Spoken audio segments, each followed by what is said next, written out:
وَلَقَدْ يَسَّرْنَا الْقُرْآنَ لِلذِّكْرِ فَهَلْ مِن مُّدَّكِرٍ۔ اور ہم نے قرآن کو سمجھنے کے لیے آسان کر دیا، تو کوئی ہے جو سوچے سمجھے۔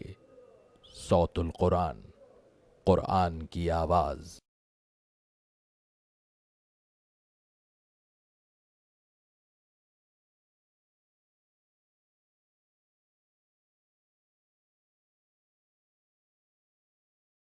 نحمده ونصلي على رسوله الكريم اما بعد فاعوذ بالله من الشيطان الرجيم بسم الله الرحمن الرحيم يا ايها النبي حرض المؤمنين على القتال ان يكن منكم 20 صابرون يغلبوا 200 وان يكن منكم 100 يغلبوا 1000 من الذين كفروا بانهم قوم لا يفقهون صدق اللہ العظیم۔ سورۃ الانفال آیت نمبر 65 سے ہم اپنا مطالعہ شروع کر رہے ہیں۔ اب اس سورہ مبارکہ کا 9واں رکوع شروع ہو رہا ہے۔ اس میں قتال کے حوالے سے ترغیب دی گئی ہے، جنگ کے بارے میں کچھ ہدایات عطا کی گئی ہیں، اور یہ ذکر ہے کہ مالی غنیمت اس امت کے لیے حلال کیا گیا ہے۔ یا ایھا النبی حرض المؤمنین علی القتال، اے نبی صلی اللہ علیہ وسلم اہل ایمان کو قتال پر ترغیب دیجیے۔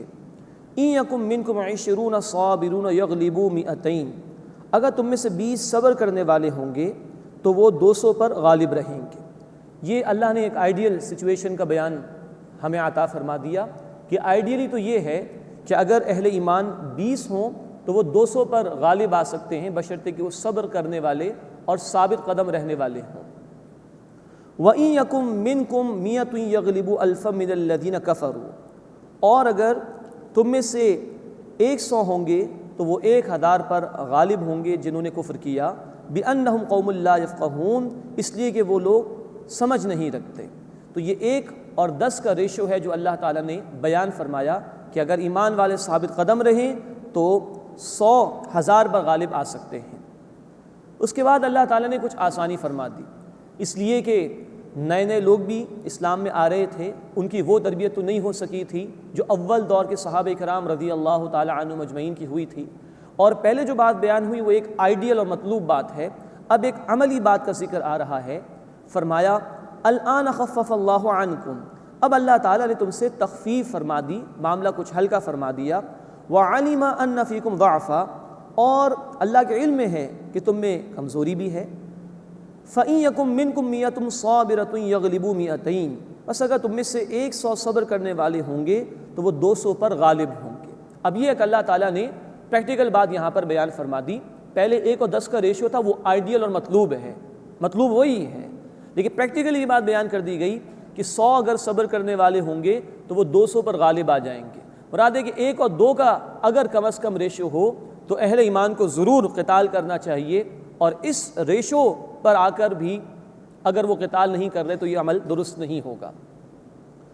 وَإِن يَكُن مِّنكُمْ 1000، اور اگر تم میں سے 1000 ہوں، يَغْلِبُوا 2000 بِإِذْنِ اللَّهِ، تو وہ اللہ کے حکم سے 2000 پر غالب رہیں گے۔ وَاللَّهُ مَعَ الصَّابِرِينَ، اور اللہ تعالیٰ صبر کرنے والوں کے ساتھ ہے۔ اس کے بعد جو اگلی آیت آ رہی ہے اس میں رسول اکرم صلی اللہ علیہ وسلم اور آپ کے ذریعے سے اہل ایمان کو جنگ کے بارے میں ایک اہم ہدایت دی جا رہی ہے۔ ما کان لنبی ان یکون لہ اسرا، کسی نبی علیہ الصلوۃ والسلام کے شائن شان نہیں کہ ان کے قبضے میں قیدی ہو، حتی یثقن فی الارض، جب تک کہ وہ زمین میں خون ریزی خوب نہ کر لیں۔ مراد ہے کہ مخالفین کی کمر جب تک توڑ نہ دی جائے اور بالکل مقابلے کا خاتمہ نہ ہو جائے اس وقت تک قیدی بنانا درست نہیں ہے۔ تریدون عرض الدنیا، کیا تم دنیا کی زندگی کا مال چاہتے ہو؟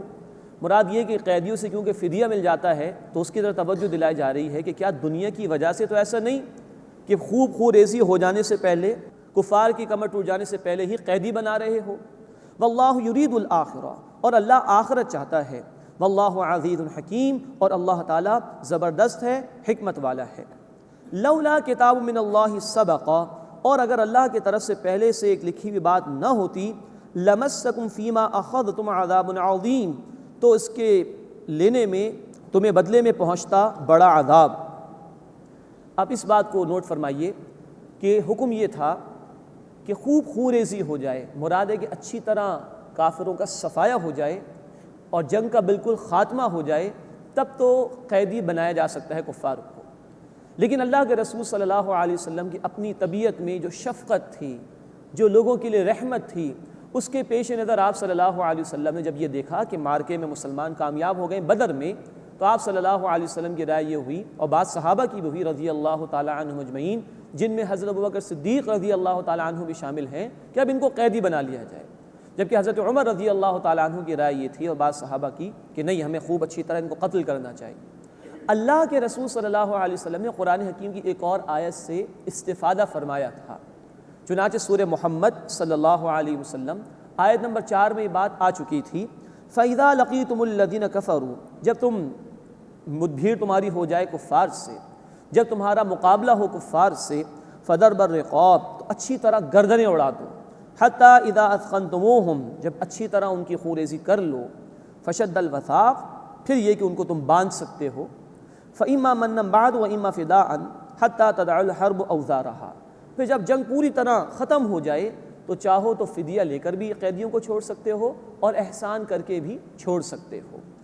تو اللہ کے رسول صلی اللہ علیہ وسلم نے سورہ محمد صلی اللہ علیہ وسلم میں آنے والی اس آیت نمبر 4 سے فائدہ اٹھاتے ہوئے جب دیکھا کہ مارکے میں مسلمان کامیاب ہو گئے تو فیصلہ فرمایا کہ اب ان کو قیدی بنایا جائے، کیونکہ ایک آپشن اللہ نے دیا تھا، اس سے جلد فائدہ اٹھا لیا رسول کریم صلی اللہ علیہ وسلم نے، اس لیے صرف تنبیہ کر دی گئی۔ مسلم شریف کی روایت ہے، اللہ کے رسول صلی اللہ علیہ وسلم اور حضرت ابوبکر صدیق رضی اللہ تعالیٰ عنہ اس آیت کے نزول کے بعد روتے تھے کہ ہم سے جلدی کیوں ہو گئی اس معاملے کے اندر، لیکن بہرحال ایک آیت آ چکی تھی، اس سے ایک استفادہ کیا رسول کریم صلی اللہ علیہ وسلم نے، تو فقط اللہ کی طرف سے تنبیہ کی گئی ہے۔ فَكُلُوا مِمَّا غَنِمْتُمْ حَلَالًا طَيِّبًا، بس اس میں سے تم کھاؤ جو تمہیں غنیمت میں حلال اور طیب ملا ہے۔ پچھلی امتوں کے لیے اس کی ممانعت تھی، ہماری امت کے لیے اللہ رب العزت نے آسانی فرما دی اور مال غنیمت کو حلال قرار دیا۔ وَاتَّقُوا اللَّهَ، اور اللہ کا تقوی اختیار کرو، اِنَّ اللَّهَ غَفُورٌ رَحِيمٌ، بے شک اللہ تعالیٰ بہت بخشنے والا، مسلسل رحم فرمانے والا ہے۔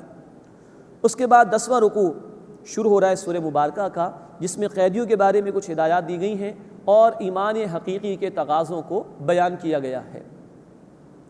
یا ایھا النبی، اے نبی صلی اللہ علیہ وسلم، قل لمن فی ایدیکم من الاسری، آپ کے قبضے میں جو قیدی ہیں ان سے فرما دیجئے، ان یعلم اللہ فی قلوبکم خیرا، اگر اللہ تمہارے دلوں میں کوئی بھلائی دیکھے گا، یؤتکم خیرا مما اخذ منکم، تو تمہیں اس سے بہتر عطا فرمائے گا جو تم سے لیا گیا ہے، ویغفر لکم، اور تمہیں بخش دے گا، واللہ غفور الرحیم، اور اللہ بہت بخش دینے والا، مسلسل رحم فرمانے والا ہے۔ اب یہ اصل میں اس بات کی طرف توجہ دلائی جا رہی ہے کہ جو لوگ قیدی بن کر آئے تھے ان میں مسلمانوں کے رشتہ دار بھی تھے، یہاں تک کہ نبی کریم صلی اللہ علیہ وسلم کے چچا عباس، اس وقت تو وہ ایمان نہیں لائے تھے، بعد میں وہ ایمان لے آئے تھے، وہ بھی ان قیدیوں میں شامل تھے۔ تو کہا جا رہا ہے کہ تم سے اگر فدیہ لیا بھی گیا ہے تو اس کے بعد اگر تم ایمان قبول کر لو تو اس فدیے سے کئی گنا بہتر شے ہے ایمان، اس کے ثمرات، اللہ کی رضا، وہ اللہ تعالیٰ تمہیں عطا فرما دے گا۔ اللہ کے رسول صلی اللہ علیہ وسلم کے چچا عباس رضی اللہ تعالیٰ عنہ بعد میں وہ ایمان بھی لے آئے تھے۔ وَإِن يُرِيدُوا خِيَانَتَكَ، اور اگر اے نبی صلی اللہ علیہ وسلم وہ آپ سے خیانت کرنا چاہیں گے، فَقَدْ خَانُوا اللَّهَ مِن قَبْلُ، تو انہوں نے اس سے پہلے بھی خیانت کی ہے۔ یہ جو قیدی بن کر آئے ہیں اگر کوئی خیانت کا معاملہ کریں گے تو اس سے پہلے بھی خیانت انہوں نے کی تھی، فَأَمْكَنَ مِنْهُمْ، تو اللہ نے انہیں آپ لوگوں کے قبضے میں دے دیا، وَاللَّهُ عَلِيمٌ حَكِيمٌ، اور اللہ تعالیٰ خوب علم رکھنے والا، حکمت والا ہے۔ ان الذین آمنوا وہاجروا، بے شک وہ لوگ جو ایمان لائے اور جنہوں نے ہجرت کی، وجاہدوا باموالہم وانفسہم فی سبیل اللہ، اور اپنے بالوں اور اپنی جانوں سے جہاد کیا اللہ کے راستے میں۔ یہ اب ایمان والوں کی خصوصیات اور ان کی صفات کا بیان آ رہا ہے۔ نوٹ کیجئے کہ اللہ کے رسول صلی اللہ علیہ وسلم نے فرمایا ہے بخاری شریف اور مسلم شریف کی روایت میں، وہ جنگ اور وہ محنت جس کا مقصد اللہ کے دین کو غالب کرنا ہو وہ فی سبیل اللہ شمار ہوگی۔ فرمایا کہ ان الذین آمنوا وہاجروا، بے شک وہ لوگ جو ایمان لائے اور جنہوں نے ہجرت کی، وجاہدوا باموالہم وانفسہم فی سبیل اللہ، اور جہاد کیا اپنے مالوں اور اپنی جانوں سے اللہ کے راستے میں، والذین آووا ونصروا، اور جن لوگوں نے ٹھکانہ دیا اور مدد کی، اولئک بعضهم اولیاء بعض، وہی ایک دوسرے کے دوست ہیں۔ اب یہ مہاجرین کا ذکر بھی آ گیا اور انصار مدینہ کا بھی ذکر آ رہا ہے۔ اللہ کے رسول صلی اللہ علیہ وسلم جب ہجرت فرما کر مدینہ منورہ تشریف لائے، مہاجرین بھی آپ کے ساتھ آئے، تو آپ نے مہاجرین اور انصار کے درمیان ایک رشتہ قائم فرما دیا جس کو مواخات کہا جاتا ہے۔ ایک ایک انصاری صحابی رضی اللہ تعالی عنہ کو ایک ایک مہاجر صحابی رضی اللہ تعالی عنہ کا بھائی بنا دیا گیا، اور دنیا نے وہ مثال دیکھی کہ تاریخ میں آج تک اس کی مثال پیش نہیں کی ہے۔ ایک انصاری رضی اللہ تعالی عنہ، انہوں نے اپنے مہاجر بھائی سے کہا کہ یہ گھر ہے، آدھا تمہارا آدھا میرا۔ کسی نے کہا کہ یہ میرا کھیت ہے، آدھا تمہارا آدھا میرا۔ یہاں تک کہ ایک صحابی تھے رضی اللہ تعالی عنہ جن کی 2 بیویاں تھیں، اب تک پردے کے احکامات کا معاملہ نہیں آیا تھا، انہوں نے اپنے مہاجر بھائی سے کہا تم میری جس بیوی کو پسند کرو میں اسے طلاق دے دوں گا اور تم اس سے نکاح کر لینا۔ اس حد تک مثالیں پیش کی گئی ہیں۔ فرمایا کہ اولئک بعضهم اولیاء بعض، وہ ایک دوسرے کے دوست ہیں۔ والذین آمنوا ولم یہاجروا، اور وہ لوگ جو ایمان لائے اور جنہوں نے ہجرت نہیں کی، ما لکم من ولایتہم من شیء، تو تمہارا ان کی ولایت سے کوئی تعلق نہیں، حتی یہاجروا، یہاں تک کہ وہ ہجرت کر لیں۔ اب یہ اشارہ کیا جا رہا ہے اس بات کی طرف کہ مدینہ وہ دارالاسلام بن رہا ہے، وہاں اسلام کے غلبے کی جد و جہد ہو رہی ہے۔ کچھ لوگ مدینے سے باہر کے علاقے میں ہیں، سبربس میں ہیں، جنہوں نے ایمان قبول تو کر لیا تھا لیکن وہ ہجرت کر کے مدینے میں نہیں آ رہے، تو ان کے حوالے سے کہا جا رہا ہے کہ جو لوگ ہجرت کر کے نہیں آ رہے ان کے ساتھ تمہاری اصل ولایت کا معاملہ نہیں، یعنی ایک اسلامی حکومت میں رہتے ہوئے مسلمانوں کو جو حقوق حاصل ہوتے ہیں دستوری اور سیاسی اعتبار سے، یہ حقوق ان لوگوں کو حاصل نہیں کہ جو ہجرت کر کے یہاں پر ابھی نہیں آ رہے۔ وَإِنِ اسْتَنصَرُوكُمْ فِي الدِّينِ فَعَلَيْكُمُ النَّصْرُ، اور ہاں اگر وہ تم سے دین کے بارے میں مدد مانگے تو تم پر ان کی مدد کرنا لازم ہے۔ دارالاسلام والے حقوق تو ان کو حاصل نہیں، وہ اصل ولایت جو اہل ایمان کے ساتھ ہونی چاہیے دارالاسلام کی بنیاد پر، وہ تو ان کو حاصل نہیں، لیکن کہیں اگر وہ تم سے مدد مانگے تو ان کی مدد کرنا تمہارے ذمے ہے، بہرحال وہ تمہارے بھائی ہیں۔ إِلَّا عَلَىٰ قَوْمٍ بَيْنَكُمْ وَبَيْنَهُمْ مِيثَاقٌ، مگر اس قوم کے خلاف نہیں جس کے اور تمہارے درمیان معاہدہ ہے۔ اب یہ بڑی اہم رہنمائی دین نے دی ہے کہ ہمارے مسلمان بھائی کسی علاقے میں ہیں، وہ چاہتے ہیں کہ ہم ان کی مدد کریں، لیکن اگر وہ اس علاقے میں ہے کہ جس علاقے کی قوم کے ساتھ ہمارا کوئی معاہدہ ہو، تعلقات ہوں، تو پھر ان کی مدد نہیں کی جا سکتی۔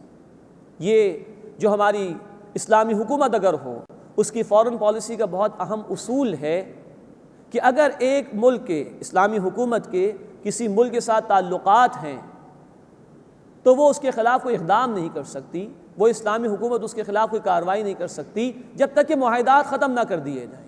تو فرمایا جا رہا ہے وَإِنِ اسْتَنصَرُوكُمْ فِي الدِّينِ فَعَلَيْكُمُ النَّصْرُ، اور اگر وہ تم سے دین کے بارے میں مدد مانگے تو تم پر ان کی مدد کرنا لازم ہے۔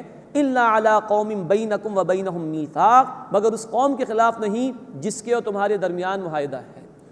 تو یہ ہے معاہدے کی اہمیت، معاہدے کا احترام۔ یہی بات ہم پڑھ چکے ہیں اسی سورہ مبارکہ میں آیت نمبر 58 میں بھی۔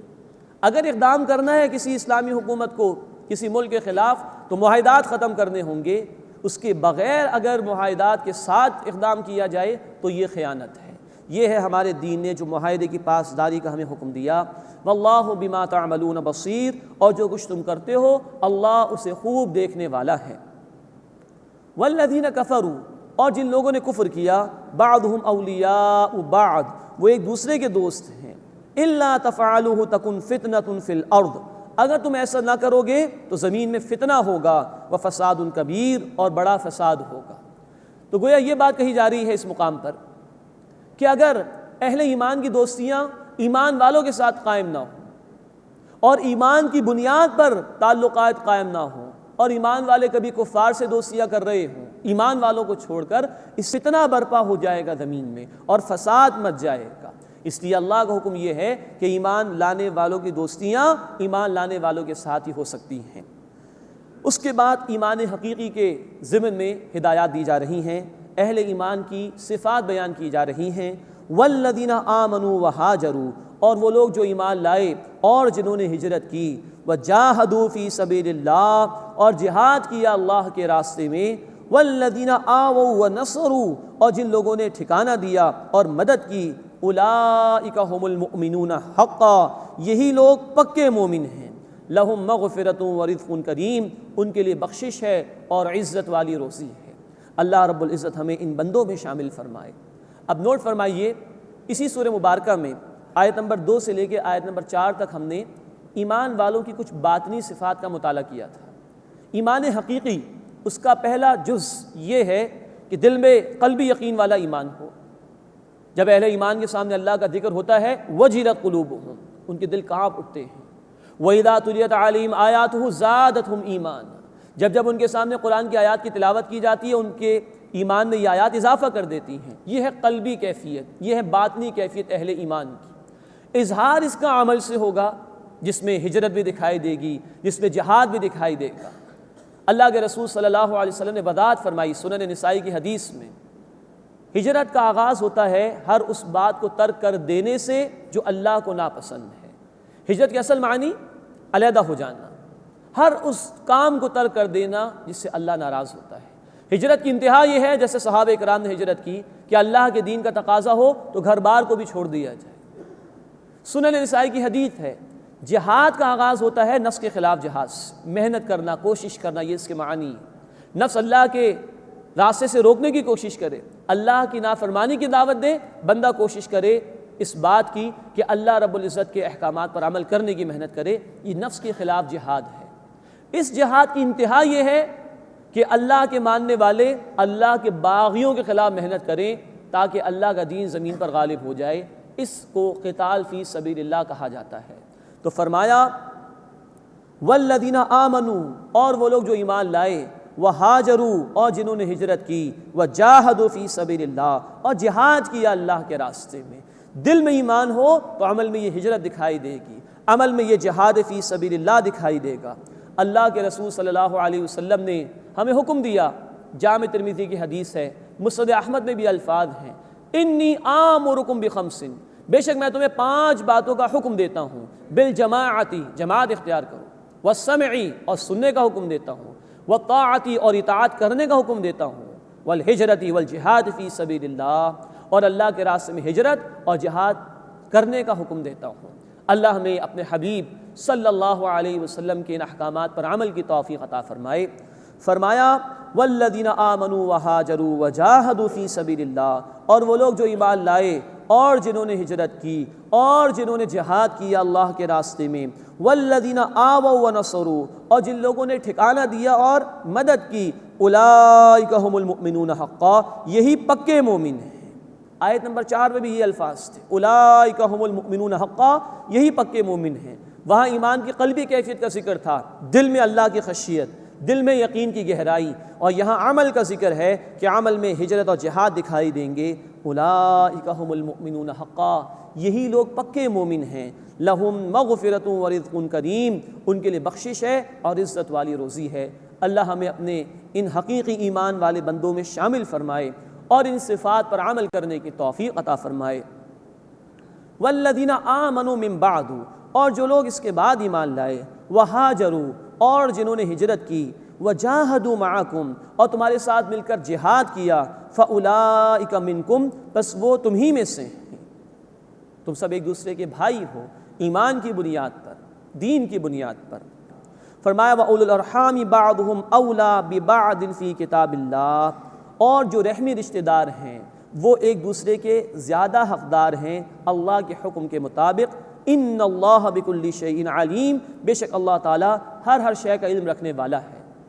مراد یہ کہ یہاں پر یہ بتایا جا رہا ہے، ایک تو وہ مواخات کا رشتہ تھا، ایک ایک مہاجر کو اللہ کے رسول صلی اللہ علیہ وسلم نے ایک ایک انصاری کا بھائی بنا دیا، یہ بات اپنی جگہ بالکل درست ہے، اس کی بنیاد پر وہ بھائی بھی ہیں، ایک دوسرے کے کام بھی آتے تھے۔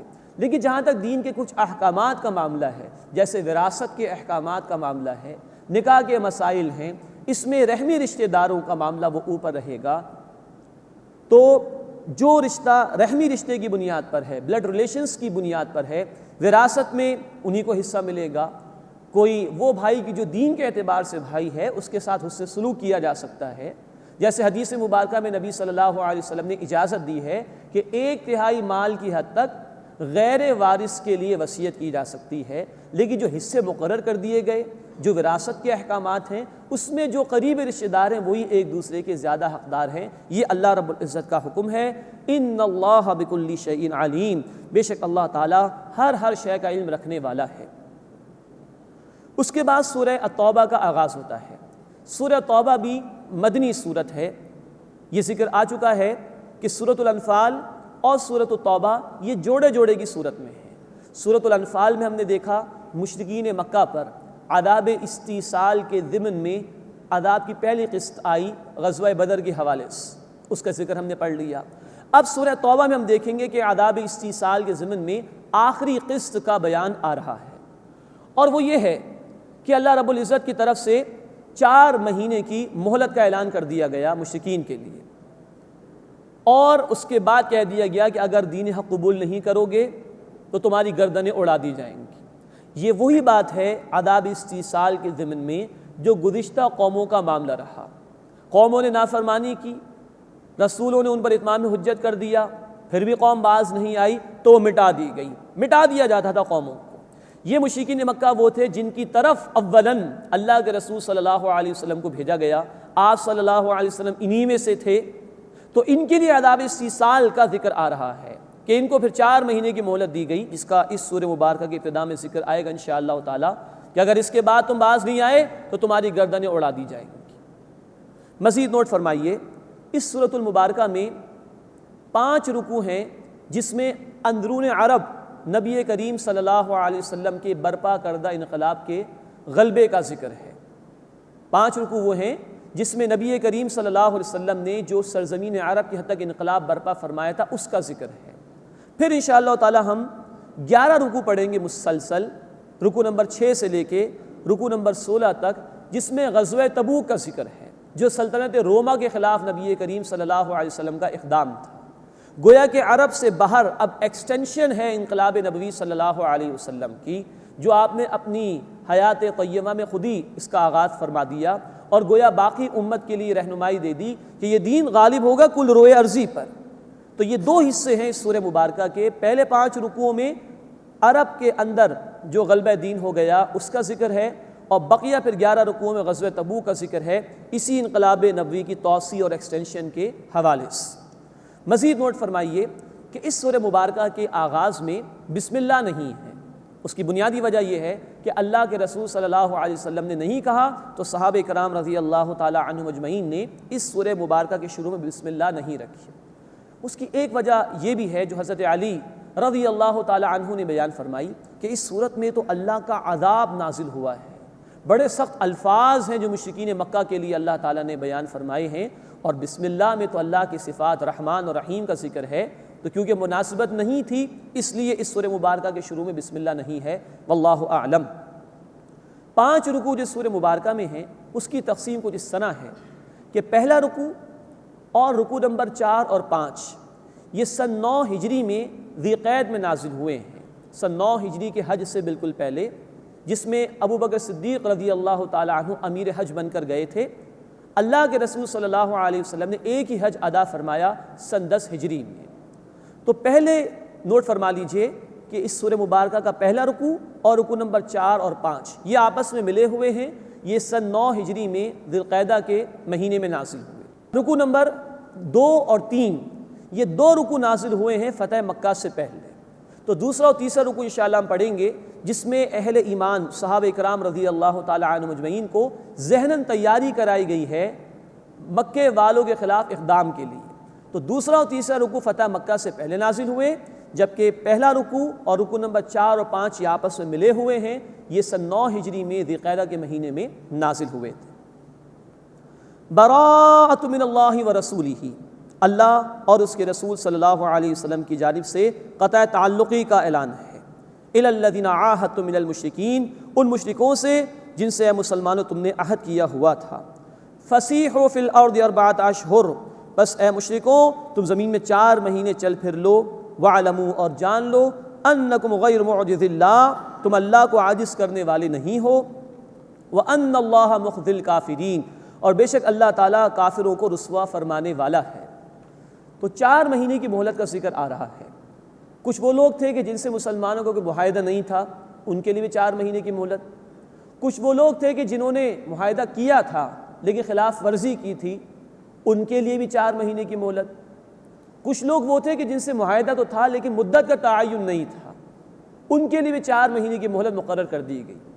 ایک گروہ وہ ہے جس کا ذکر آگے چل کر آئے گا کہ ان کے ساتھ جو معاہدے تھے وہ مخصوص مدت کے لیے تھے، تو اس کے متعلق کہا گیا کہ اگر انہوں نے خلاف ورزی نہیں کی تو اس مدت تک یہ معاہدات پورے کیے جائیں گے، اور عام طور پر 4 مہینوں کا ان کو الٹیمیٹم دے دیا گیا۔ اور نوٹ فرمائیے، جب یہ آیات نازل ہوئیں تو حضرت علی رضی اللہ تعالیٰ عنہ تشریف لے گئے حضرت ابوبکر صدیق رضی اللہ تعالیٰ عنہ کے پاس، اور یہ آیات وہاں سنا دیں۔ اور جامع ترمذی کی حدیث میں تفصیل ہے کہ اعلانات کر دیے گئے کہ آئندہ سال سے مشرکین خانہ کعبہ نہیں آئیں گے، کوئی خانہ کعبہ کا ننگا طواف نہیں ہوگا جیسا کہ وہ کیا کرتے تھے۔ مزید یہ اعلان کر دیا گیا کہ 4 مہینے کی مہلت ہے مشرکین کے لیے، اس کے بعد اگر وہ قبول نہیں کریں گے دین حق کو تو ان کی گردنیں اڑا دی جائیں گی۔ اور مزید یہ بھی بیان کر دیا گیا کہ اب صرف اہل ایمان ہی حج کر سکیں گے، مشرکین کے لیے آئندہ سال یہاں پر آنے کی کوئی اجازت نہیں ہوگی۔ تو یہ آیات بھی اور یہ پیغامات بھی حضرت علی رضی اللہ تعالیٰ عنہ نے جا کے حضرت ابوبکر صدیق رضی اللہ تعالیٰ عنہ کو بیان فرمائے، اور انہوں نے امیر حج کی حیثیت میں اس کو سب کے سامنے بیان فرما دیا۔ وَأَذَانٌ مِّنَ اللَّهِ وَرَسُولِهِ إِلَى النَّاسِ يَوْمَ الْحَجِّ الْأَكْبَرِ أَنَّ اللَّهَ بَرِيءٌ مِّنَ الْمُشْرِكِينَ وَرَسُولُهُ، اور اللہ اور اس کے رسول صلی اللہ علیہ وسلم کی طرف سے حج اکبر کے دن لوگوں کے لیے اعلان ہے کہ اللہ تعالیٰ اور اس کا رسول صلی اللہ علیہ وسلم مشرکین سے قطع تعلق ہو گئے ہیں۔ یہاں نوٹ فرمائیے کہ حج اکبر کے الفاظ آئے ہیں۔ جامع ترمذی کی حدیث ہے کہ یوم عرفہ کو ہی اللہ کے رسول صلی اللہ علیہ وسلم نے حج اکبر کہا، تو حج جو ہوا کرتا ہے وہ حج اکبر ہی ہے۔ عمرے کو حج اصغر کہا جاتا ہے۔ یہ بات جو ہمارے مشہور ہے کہ جمعے کے دن اگر وہ عرفے کا دن آ جائے تو حج اکبر ہوتا ہے، یہ بات درست نہیں ہے۔ ہاں وہ نور علی نور والی بات ہے، ہر حج حج اکبر ہی ہوتا ہے، عمرے کو حج اصغر یعنی چھوٹا حج کہا جاتا ہے۔ تو اس دن جو کہ عرفہ کا دن تھا سن 9 ہجری میں، اعلان ہو گیا اسی دن کہ اللہ تعالیٰ اور اس کے رسول صلی اللہ علیہ وسلم نے مشرکین کے جانب سے قطع تعلقی کا اعلان کر دیا۔ فَإِن تُبْتُمْ فَهُوَ خَيْرٌ لَكُمْ، بس اگر تم توبہ کر لو تو یہ تمہارے لیے بہتر ہے۔ وَإِن تَوَلَّيْتُمْ، اور اگر تم نے منہ پھیر لیا، فَاعْلَمُوا، بس جان لو، أَنَّكُمْ غَيْرُ مُعْجِزِ اللَّهِ، کہ تم اللہ کو عاجز کرنے والے نہیں ہو۔ وَبَشِّرِ الَّذِينَ كَفَرُوا بِعَذَابٍ أَلِيمٍ، اور اے نبی صلی اللہ علیہ وسلم جن لوگوں نے کفر کیا ان کو دردناک عذاب کی خوشخبری سنا دیجیے۔ یہ تو ہوا عمومی اعتبار سے 4 مہینے کا معاملہ جو کہ مہلت دی گئی مشرکین مکہ کو۔ اب اس گروہ کا ذکر کیا جا رہا ہے کہ جس کے ساتھ کوئی تعین تھا مدت کا کہ اس حد تک یہ معاہدہ برقرار رہے گا، 2 برس 1 برس جو بھی ہے، ان کا ذکر آ رہا ہے۔ إِلَّا الَّذِينَ عَاهَدتُّم مِّنَ الْمُشْرِكِينَ، سوائے مشرک لوگوں کے کہ جن سے تم نے عہد کیا تھا، ثُمَّ لَمْ يَنْقُصُوكُمْ شَيْئًا، پھر انہوں نے تم سے کچھ کمی نہیں کی، مراد عہد کی خلاف ورزی نہیں کی، وَلَمْ يُظَاهِرُوا عَلَيْكُمْ أَحَدًا، اور نہ انہوں نے تمہارے خلاف کسی کی مدد کی، فَأَتِمُّوا إِلَيْهِمْ عَهْدَهُمْ إِلَى مُدَّتِهِمْ، تو ان سے ان کا عہد ان کی مدت تک پورا کرو۔ إِنَّ اللَّهَ يُحِبُّ الْمُتَّقِينَ، بے شک اللہ تعالیٰ تقوی اختیار کرنے والوں کو پسند فرماتا ہے۔ تو یہ ان لوگوں کا ذکر آ گیا کہ جن کے ساتھ معاہدات تھے مسلمانوں کے، مدت کا تعین بھی تھا، اور ان مشرکوں نے کوئی نافرمانی نہیں کی معاہدے کی، نہ مسلمانوں کے خلاف کوئی خلاف ورزی کی، تو ان کے لیے کہہ دیا گیا کہ ان کے ساتھ جو بھی مدت کا تعین ہوا اس حد تک معاہدے کو پورا کرو۔ یہ دیکھیے خوبصورتی ہمارے دین کی۔ کچھ وہ تھے کہ جو بالکل ڈھٹائی پر آ گئے تھے، ان کے لیے 4 مہینے فکس کر دیے گئے، لیکن کچھ لوگوں میں کوئی اچھا پہلو تھا، خلاف ورزی نہیں کی انہوں نے معاہدات کی، ان کے لیے کہہ دیا گیا کہ ان کا معاہدہ پورا کرو۔ انسان کا معاملہ یہ کہ جب وہ کسی کی دشمنی میں آتا ہے تو بالکل انتہا پر چلا جاتا ہے، یا کسی کی حمایت پر آتا ہے تو بالکل انتہا پر چلا جاتا ہے کہ اس کی غلط بات کو بھی مان لیتا ہے۔ اللہ کی کتاب توازن پر مبنی ہے، تو جو لوگ کچھ اچھے تھے ان میں اس معنی میں کہ وعدے کو پورا کرنے والے تھے، ان کے متعلق کہہ دیا گیا کہ ان کے معاہدوں کو پورا کرو۔ فَإِذَا انْسَلَخَ الْأَشْهُرُ الْحُرُمُ، پھر جب حرمت والے مہینے گزر جائیں۔ اب نوٹ فرمائیے، حرمت والے مہینوں کا ذکر تو بار بار قرآن میں آتا ہے۔ جو 4 مہینے تھے، رجب، ذی قعد، ذی الحج اور محرم۔ رجب کا مہینہ وہاں مخصوص ہوا کرتا تھا عمرے کے لیے، اور ذی قعد، ذی الحج اور محرم کے مہینے حج کے لیے مخصوص تھے۔ لمبا سفر ہوا کرتا تھا، ایک آدھ مہینہ آنے کے لیے، ایک آدھ مہینہ جانے کے لیے، پھر حج کے مناسک کا معاملہ، یہ 4 مہینے حرمت کے تھے جن کا ذکر بار بار قرآن حکیم میں آیا ہے۔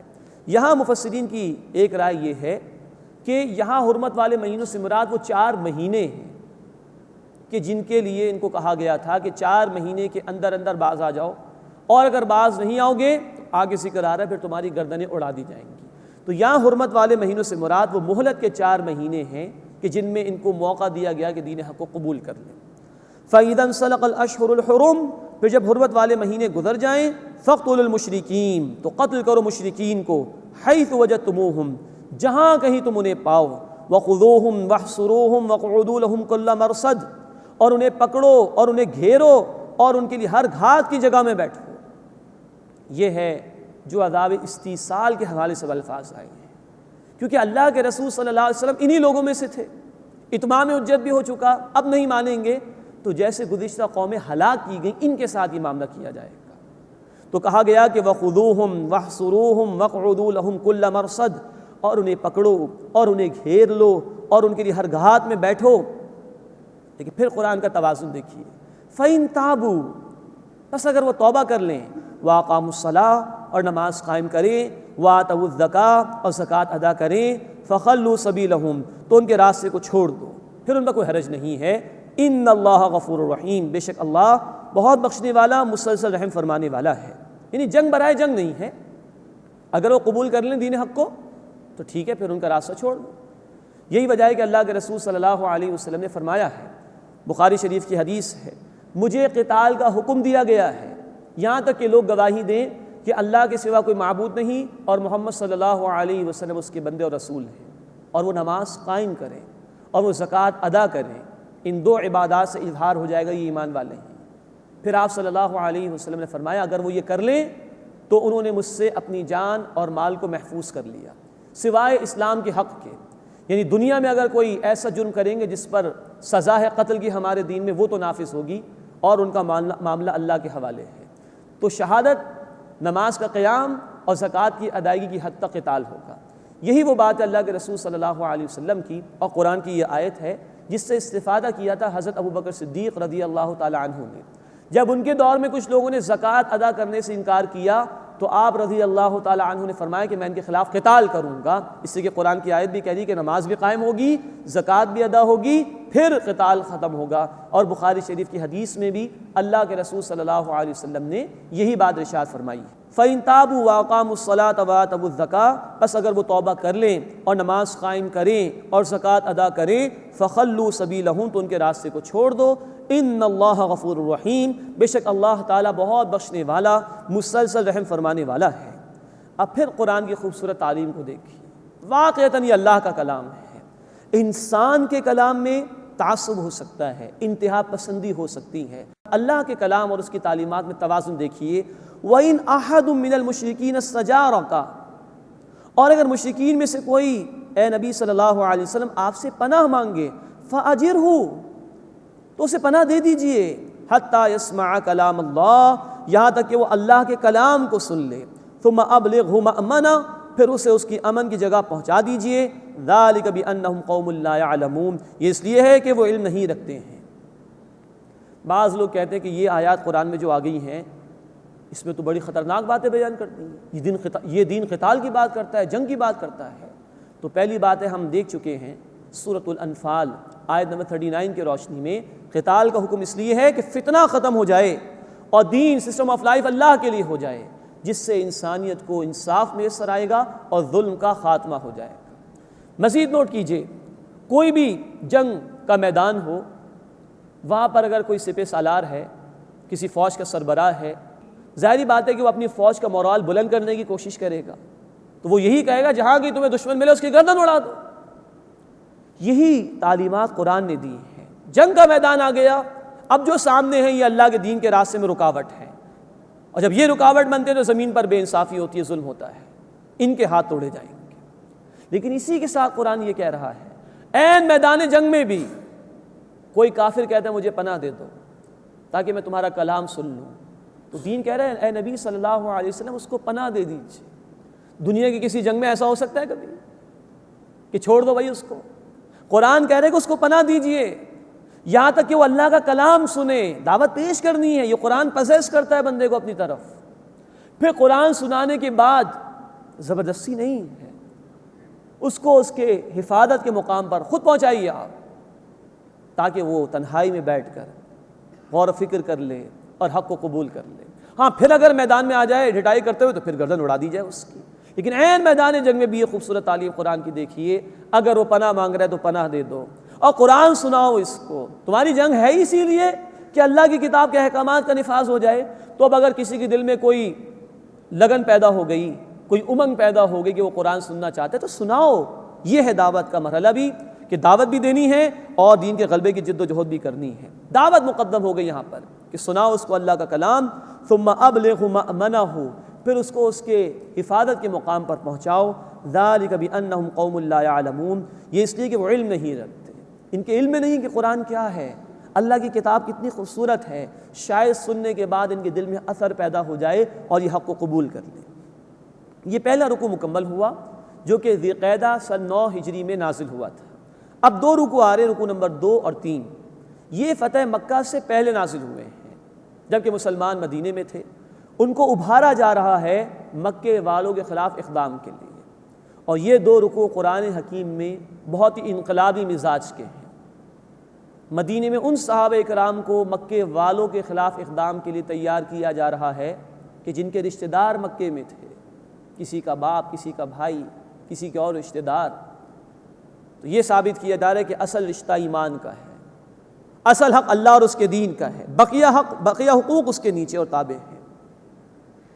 تو صحابہ کرام رضی اللہ تعالی عنہم اجمعین کو تیار کرایا جا رہا ہے اپنے رشتہ داروں کے خلاف اقدام کے لیے، تاکہ یہ مثال بھی دنیا کے سامنے قائم ہو جائے کہ اللہ کے ماننے والوں کے رشتوں کی بنیاد محض خونی رشتے نہیں تھے، ان کی اصل بنیاد ایمان کا رشتہ تھا۔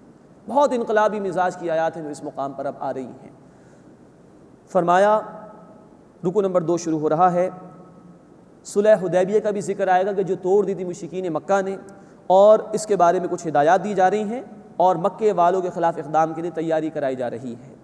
کیف یکون للمشرکین عہد عند اللہ وعند رسولہ، کیوں کر ہو سکتا ہے مشرکین کے لیے اللہ کے پاس اور اللہ کے رسول صلی اللہ علیہ وسلم کے پاس کوئی عہد، الا الذین عاہدتم عند المسجد الحرام، سوائے ان لوگوں کے جن سے تم نے عہد کیا تھا مسجد حرام کے قریب۔ یہ اشارہ ہے صلح حدیبیہ کی طرف۔ سن 6 ہجری میں مسلمان جا رہے تھے عمرہ ادا کرنے کے لیے، حدیبیہ کے مقام پر مشرکین نے روک دیا، پھر صلح ہو گئی، یہ معاہدہ ہو گیا تھا۔ لیکن نوٹ فرمائیے 6 ہجری میں صلح ہوئی اور 8 ہجری میں ایک قبیلہ تھا بنو بکر جو حمایت یافتہ تھا قریش کا، اس نے خلاف ورزی کر لی تو یہ معاہدہ ختم ہو گیا تھا۔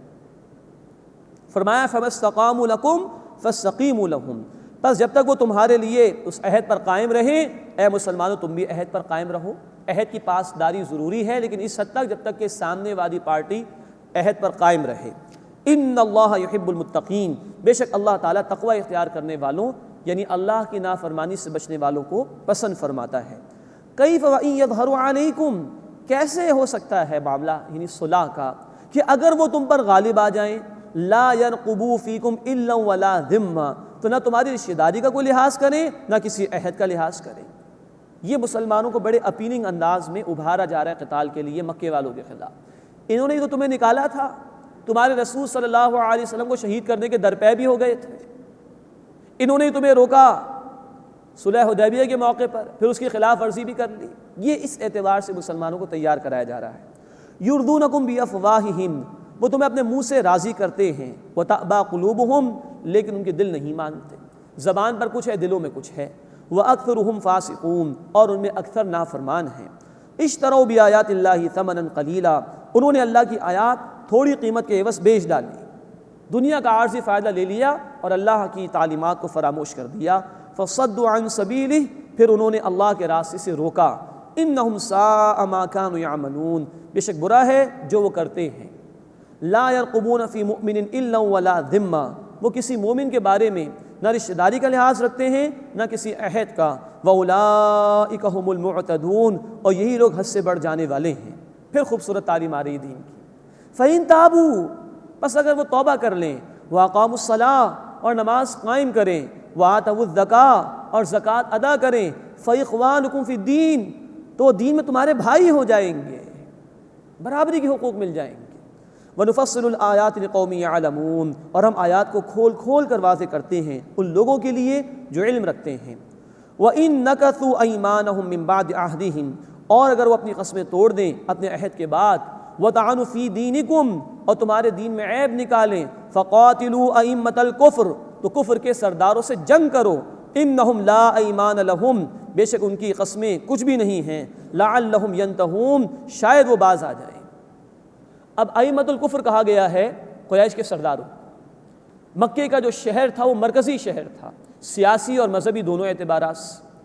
تو مکے کی فتح دراصل پورے عرب کی فتح تھی، تو مسلمانوں کو اب ان مشرکین کے سرداروں کے خلاف آخری اقدام کے لیے ابھارا جا رہا ہے کہ اگر یہ اپنی قسمیں توڑ دیں اور دین کے بارے میں لعن طعن تم پر کریں تو اب ائمۃ الکفر جو ہیں، ان کے جو بڑے بڑے سردار ہیں جن کی وجہ سے ہی نیچے والے حق کی طرف نہیں آ سکے، ان کے خلاف جنگ کرو۔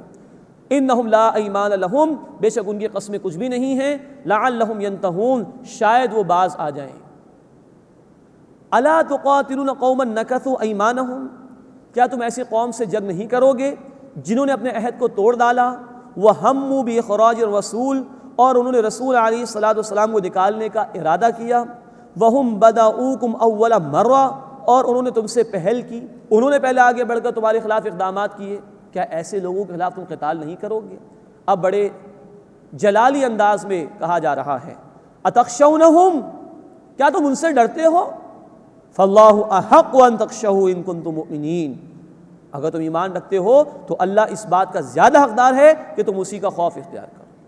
یہ ہے جلالی انداز میں ان کو ابھارا جا رہا ہے۔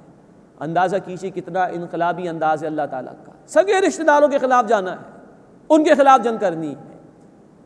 ہاں یہ بات الگ ہے کہ جب مسلمان گئے ہیں مکہ کی طرف تو بغیر جنگ کے وہ فتح ہو بھی گیا، بغیر جنگ کے وہ فتح بھی ہو گیا اور سب کے سب لوگوں نے اسلام میں قبول کر لیا۔ تو آزمائش بھی تھی اللہ تعالیٰ کی طرف سے، لیکن یہ انقلابی انداز ہے اللہ رب العزت کا کہ اپنے سگے رشتہ داروں کے خلاف تمہیں جنگ کرنی ہوگی، کیونکہ اللہ کا دین اور اس کے تقاضے مقدم ہیں، اوپر ہیں، بقیہ حقوق اس کے نیچے رہیں گے، اس کے تابع رہیں گے۔ قاتلوہم یعذبہم اللہ بایدیکم تم ان سے لڑو تاکہ اللہ انہیں عذاب دے تمہارے ہاتھوں کے ذریعے سے، ویخذہم اور اللہ انہیں رسوا فرمائے، وینصرکم علیہم اور تمہیں ان پر غالب فرما دے، ویشفی صدور قوم مؤمنین اور تاکہ اللہ دل ٹھنڈا کر دے اہل ایمان کا۔ مکے میں ان پر ظلم و ستم ہوا تھا، ان کو دہکتے ہوئے انگاروں سے گزارا گیا ہے، طرح طرح کے مصائب ان پر آئے، ان کو ہجرت پر مجبور کیا گیا، تو اللہ چاہتا ہے کہ اب یہ جنگ ہو اور اہل ایمان کے دلوں کو ٹھنڈک بھی حاصل ہو۔ وَيُذْهِبْ غَيْظَ قُلُوبِهِمْ اور ان کے دلوں سے اللہ غصے کو دور فرما دے، وَيَتُوبُ اللَّهُ عَلَى مَن يَشَاءُ اور اللہ جس کی چاہے توبہ قبول فرمائے، وَاللَّهُ عَلِيمٌ حَكِيمٌ اور اللہ خوب علم رکھنے والا حکمت والا ہے۔ اب پھر ایک اور جلالی انداز میں خطاب ہو رہا ہے، ام حسبتم ان تترکوا ولما يعلم الله الذين جاهدوا منكم کیا تم گمان کرتے ہو کہ یوں ہی چھوڑ دیے جاؤ گے، کوئی آزمائش نہیں ہوگی؟ اور ابھی تو اللہ نے ظاہر نہیں فرمایا تم میں سے ان لوگوں کو جنہوں نے جہاد کیا، وَلَمْ يَتَّخِذُوا مِن دُونِ اللَّهِ وَلَا رَسُولِهِ وَلَا الْمُؤْمِنِينَ وَلِيجًا اور انہوں نے اللہ کے سوا اور اس کے رسول صلی اللہ علیہ وسلم کے سوا اور اہل ایمان کے سوا کسی کو دوست نہیں بنایا۔ وَاللَّهُ خَبِيرٌ بِمَا تَعْمَلُونَ اور اللہ اس سے خوب واقف ہے جو کچھ تم کرتے ہو۔ ابھی تو یہ آزمائشیں آئیں گی۔ ہم پڑھ چکے ہیں سورہ البقرہ آیت نمبر 214 اور سورہ آل عمران آیت نمبر 142 میں جنت میں داخلہ آزمائشوں سے ہوتا ہوا جاتا ہے۔ تو ابھی اللہ واضح فرمائے گا کون واقعی جہاد کرنے والے ہیں اور کن کی دوستیاں صرف اللہ اور اللہ کے رسول صلی اللہ علیہ وسلم اور اہل ایمان کے ساتھ ہیں، کیونکہ یہ طے کرنا ہے اللہ کو، یہ واضح کرنا ہے اللہ کو، اس لیے بھی سگے رشتہ داروں کے خلاف اقدام کا حکم دیا جا رہا ہے۔ واللہ خبیر بما تعملون اور جو کچھ تم کرتے ہو اللہ اس سے خوب واقف ہے۔ اللہ تعالیٰ اپنے دین کے تقاضوں پر ہمیں عمل کرنے کی توفیق عطا فرمائے اور جان اور مال کے ساتھ اپنے دین کے غلبے کی جد و جہد کے لیے محنت کرنے کی توفیق عطا فرمائے۔ وآخر دعوانا ان الحمد للہ رب العالمین۔